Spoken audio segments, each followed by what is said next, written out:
নমস্কার বন্ধুরা, আমার আরও একটা নতুন রেসিপিতে তোমাদের সবাইকে স্বাগত জানাই। সজনে ডাঁটা দিয়ে আমরা অনেক রকমের রেসিপি খেয়েছি। সেই সজনে ডাঁটা দিয়ে একটু অন্যরকম ভাবে একটা রেসিপি বানাবো। সজনে ডাঁটা দিয়ে এই রেসিপিটা বানানোর জন্য মিক্সির ছোট জারটার মধ্যে নিয়ে নিলাম 1.5 চামচ কালো সর্ষে, 1 চামচ নিয়ে নিলাম সাদা সর্ষে, এর সঙ্গে নিয়ে নিলাম 1 চামচ পোস্ত, দিয়ে দিচ্ছি একদম অল্প পরিমাণে লবণ, আর দিয়ে দিচ্ছি 2টো কাঁচা লঙ্কা।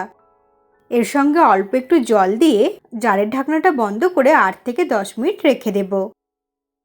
তাতে সর্ষে আর পোস্তটা খুব ভালোভাবে ফুলে যাবে আর বাটার সময় খুব ভালোভাবে বাটা যাবে। এরপর একটা কড়াই গরম করে নিয়ে নেব 2 চামচের মতো সর্ষের তেল। তেলটা ভালো মতো গরম হয়ে গেলে দিয়ে দেব 1 চামচের থেকে একটু কম কালো সর্ষে আর একটা শুকনো লঙ্কা। ফোড়নটাকে 15 থেকে 20 সেকেন্ড ফ্রাই করে নেব।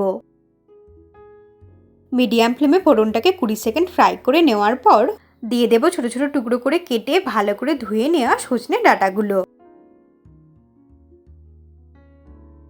ডাঁটাগুলোর সামনের আর পিছনের অংশগুলো বাদ দিয়ে ওপরেরও কিছুটা খোসাগুলো বাদ দিয়ে নিয়েছি। সমস্ত ডাঁটাগুলো দিয়ে তেলের মধ্যে ভালো করে মিশিয়ে নিয়ে একটু ভেজে নিতে হবে। মিডিয়াম ফ্লেমে সজনে ডাঁটাগুলোকে মিনিট 2 সময় নিয়ে ভালো করে ভেজে নিচ্ছি। এই সিজন চেঞ্জের সময় সজনে ডাঁটা খাওয়া আমাদের শরীরের পক্ষে খুবই উপকারী, আর এই রেসিপিটা কিন্তু গরম গরম ভাতের সঙ্গে খেতে ভীষণই ভালো লাগে। আর খুব সহজ একটা রেসিপি, খুব কম সময়ের মধ্যেই তৈরি হয়ে যায়।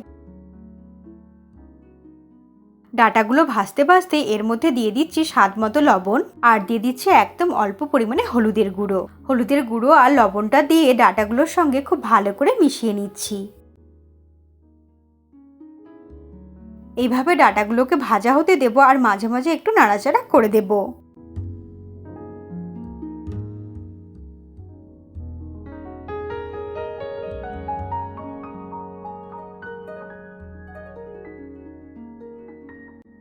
প্রায় মিনিট 2 মতো ডাঁটাগুলোকে খুব ভালো করে ভেজে নিলাম। এখন এর মধ্যে দিয়ে দেব 1/2 কাপ জল।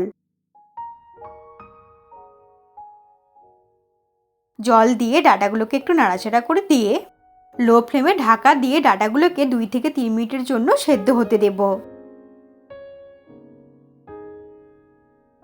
এইদিকে 10 মিনিট হয়ে গেছে আর সর্ষে আর পোস্তটা খুব ভালো মতো সেদ্ধ হয়ে গেছে। এখন জারের ঢাকনাটা বন্ধ করে একদম মসৃণ করে বেটে নেব।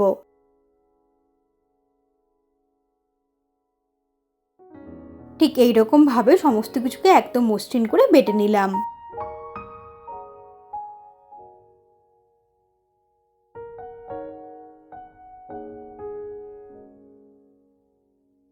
তিন মিনিট হয়ে গেছে আর মাঝখানে একবার একটু নেড়েও দিয়েছিলাম। ঢাকা খুলে আবারও একটু নাড়াচাড়া করে নিচ্ছি, আর ডাঁটাগুলো অনেকটাই সেদ্ধ হয়ে এসেছে। এরপর দিয়ে দিচ্ছি বেটে নেওয়া মশলাটা। সমস্ত মশলাটা দিয়ে ডাঁটার সঙ্গে খুব ভালো করে মিশিয়ে নিয়ে একটু কষিয়ে নেব।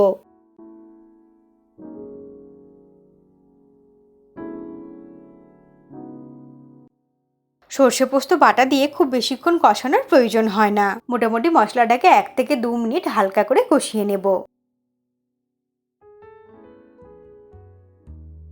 সর্ষে পোস্ত বাটাটা দিয়ে ডাঁটার সঙ্গে ভালো করে মিশিয়ে নিয়ে মিডিয়াম ফ্লেমে নাড়তে নাড়তে কষিয়ে নিচ্ছি। সমস্ত কিছু খুব ভালো করে মিশিয়ে নিয়ে একটু কষিয়ে নিলাম। এখন জারের মধ্যে অল্প একটু জল নিয়ে ভালো করে গুলিয়ে নিয়ে এর মধ্যে দিয়ে দেব। আবারও নাড়াচাড়া করে ডাঁটার সঙ্গে খুব ভালো করে মিশিয়ে নিতে হবে। এটা যেমন ঝটপট রান্না হয়ে যায় আর খেতেও কিন্তু খুবই টেস্টি হয়। সমস্ত কিছুকে ভালো করে মিশিয়ে নিয়ে 2 মিনিটের মতো মশলাটাকে একটু কষিয়ে নিলাম। এখন ফ্লেমটাকে আবারও লো করে দিয়ে 2 থেকে 3 মিনিটের জন্য ঢাকা দিয়ে অপেক্ষা করব, যাতে ডাঁটাগুলো খুব ভালো মতো সেদ্ধ হয়ে রান্নাটা হয়ে যায়।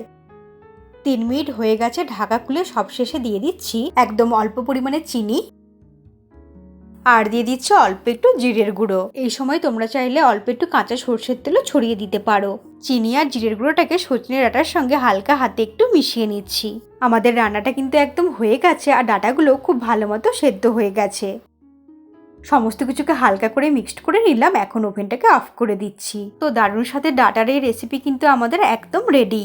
গরম ভাতে এইরকম একটা ডাটার রেসিপি থাকলে খেতে কিন্তু দারুণ লাগবে। আমি আমার চ্যানেলে এইরকমই সহজ সহজ রেসিপি দিয়ে থাকি।